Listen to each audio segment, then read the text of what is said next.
Time for part 4, front suspension.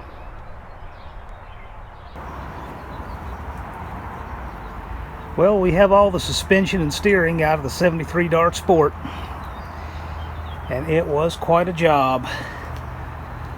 Some of this stuff came apart pretty easy.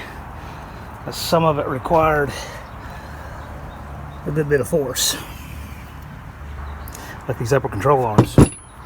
But all of the hard parts and everything we plan on reusing looks good. Even the brake backing plates came out, no damage at all. None of the screws snapped off. The spindles are in great shape. We'll clean them up and they'll go back.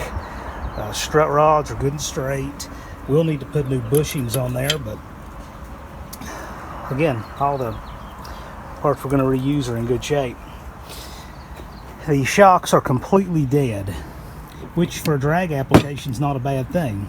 So these will probably go back, even though they don't function anymore at all. This is not a how-to on how to do anything. This is just kind of following along in my build.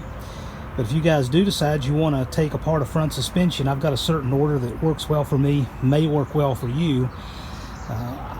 I'll start with taking that nut loose on the upper ball joint and pop this free. Then I'll take the appropriate socket for the upper. On a 72 and back drum brake car, it's a little bit smaller than the larger socket for the 73 and up disc brake cars. But I'll go ahead and put that on here to break that free because it's much harder to do with the arm out of the car. Once that's free and this is up and out of the way, the spindles will flop towards you and you can put a nut. This is my basher nut here. I've got a few of these that I don't use on anything, and I'll spin it down backwards on the ball joint with the castle down. Then I can take a hammer, because with the spindle toward you, you can take a hammer and pop that right out. No damage to anything, not even the boot. But that's the setup that works pretty good for me. Also, between the two control arms, only one of the camber adjusting bolts came out nicely. That was this one. The other three were just seized solid. And got a splinter. But the reason that happens, I'll see if I can get in here so you can see this. You can barely see it. The bushing, the inner side of the bushing has a little high place where the bolts ride. And then it's lower in the middle. But right on that high area, right in there, it tends to seize up on these plain steel uncoated bolts. This is a camber adjusting bolt for a Mopar. And you can see how it works. With the bolt this way, it pulls the arm in. With the bolt that way, it pushes the arm out, and you can change the camber positive and negative. But these will oftentimes seize up right here and right there. And when reassembling them, you should lubricate them, but when they're dry like this, they don't come out. So what I'll do to get these out without damaging the arm or the car is I'll take a torch and just burn the bushing out of it. It's just soft rubber. It doesn't take much propane. You can burn the bushing out, and with the bushing burned out of it, you can pull all the slack to one side, and it gives you enough room to get in and cut the bolt out of it without hurting anything. So that's what I did on both of those, and worked out really well. As for the steering and everything, surprisingly, all of this was tight except for that pitman arm, but it all actually is in better shape than it looks.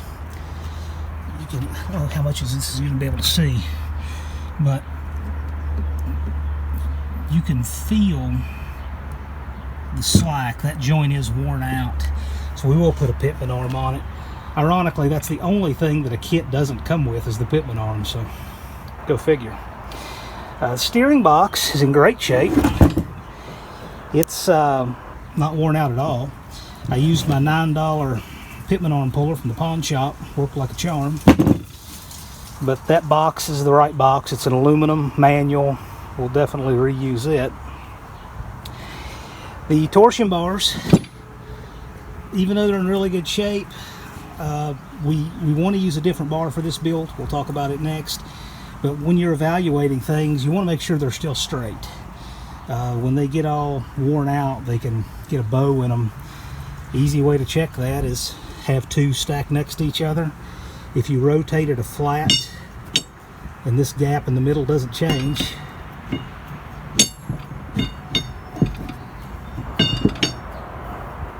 then the bars aren't bent. Simple as that. I think that covers everything on the table.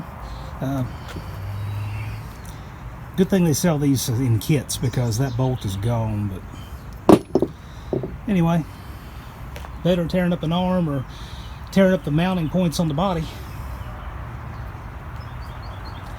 We're going to take all this stuff and clean it up in the blast cabinet, and from there we'll make a plan to put it back together.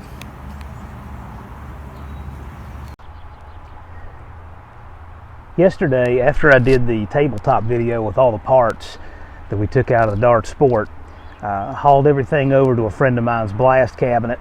I get there and the compressor's down. So I'm going to have to do that this upcoming week. But before I call this video done, I want to talk about the torsion bars. I mentioned in the tabletop that we weren't going to be reusing them, and here's why. These are the bars that came out of the car.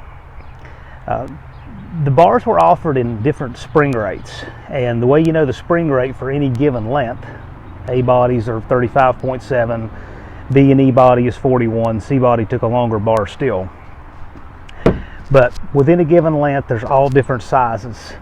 And these bars are actually probably the second best in terms for drag racing. They're .870. That is a nice light spring rate bar. That's 120 pounds per inch of travel. But I have a bar that I think is going to work even better. And these bars, I pulled out of a 73 Dart Swinger because I got the 4-piston disc brakes out of it. And the bars just kind of came with the package. That car had a 318. I didn't think these would be the right size I was looking for, but when I measure them, .830. These are slant 6 size bars, and they have a spring rate of 100 pounds per inch of travel. The reason I want to use that is because the lower the spring rate, the more distance of travel that removing that weight from the spring is going to have, and that's going to help weight transfer to the back of the car. So, for example, if I have a 3,000 pound car that's 50-50, 1,500 pounds on the front, that's 750 pounds per wheel. If I'm running a spring rate of 100 pounds per inch of travel, that's 7.5 inches of travel on that front end that's going to have to unload that weight. Really going to help with the drag strip. Contrast this with a heavier bar. So coincidentally, Lunar Outlaw Garage is doing this very same project on his 72 Satellite right now. The bar he chose is 1.03 inches, and that bar has a spring rate of 210 pounds per inch of travel. It's not going to transfer weight to the rear of the car as quickly, but it's going to help in corners. It's going to corner a whole lot better than this car. So if you want to see a build on the opposite end of the spectrum with torsion bars, go look at that one. There's going to be a link below. But the super stock bars are the only bar lighter than this, .810. They're $376 a set. These were free. It came with other parts. If you had to buy a set on the open market, probably be looking at about 50 bucks.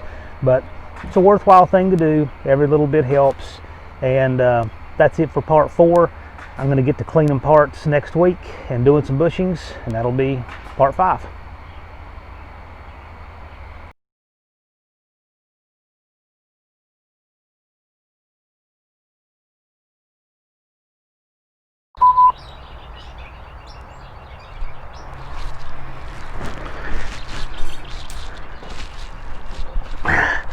The lengths I go to entertain people.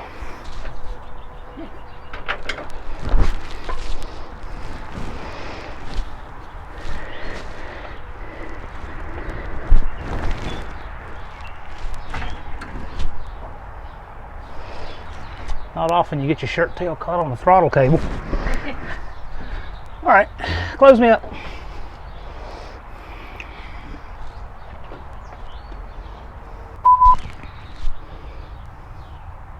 Now if I crack up on this, we'll have to redo it. This is so stupid.